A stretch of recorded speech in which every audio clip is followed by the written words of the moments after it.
অভিনেতা জাহের আলভির স্ত্রী ইকরার আত্মহত্যার ঘটনায় দায়ের হওয়া মামলার অন্যতম অভিযুক্ত ইফফাতারা তিথি দেশে ফিরেছেন। দেশে ফেরার বিষয়ে সংবাদ মাধ্যমে নিজেই জানিয়েছেন তিনি সংবাদ মাধ্যমে বলেন, অনেকেই অভিযোগ করেছেন আলভি তার স্ত্রীকে শেষ দেখা দেখতে আসেনি, তার গার্লফ্রেন্ডকে নিয়ে নেপালে ঘুমিয়ে আছে। এটা ভুল কথা। আমি পুরো টিমের সঙ্গে গত 2 মার্চ দেশে এসেছি।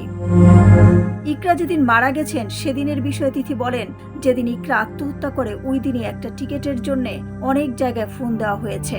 প্রথম দিন কোথাও টিকিট পাওয়া যায়নি, পরের দিন টিকিট ব্যবস্থা করে টিমের সবাই দেশে ফিরেছি। শোবিজ অঙ্গনে অনেক দিন ধরে গুঞ্জন ছিল যে অভিনেত্রী ইফফাতারা তিথির সঙ্গে প্রেমের সম্পর্কে জড়িয়েছেন আলভি।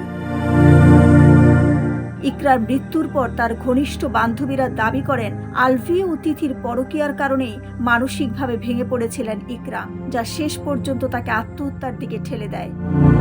তবে আলভির সঙ্গে প্রেমের গুঞ্জন নিয়ে তিথি বলেন, আলভির সঙ্গে আমি দীর্ঘদিন ধরে কাজ করছি। কোনো অফিসে যখন আপনার কলিগ থাকে, আপনি যখন তার সঙ্গে 4-5 বছর অফিস করবেন, তখন আপনার সঙ্গে তার ভালো বন্ধুত্ব হতেই পারে। আমি আগেও বলেছি যে ইন্ডাস্ট্রিতে আলভি আমার সবচেয়ে ভালো বন্ধু। আগে অনেক সাক্ষাৎকারে এ কথাটা বলছি।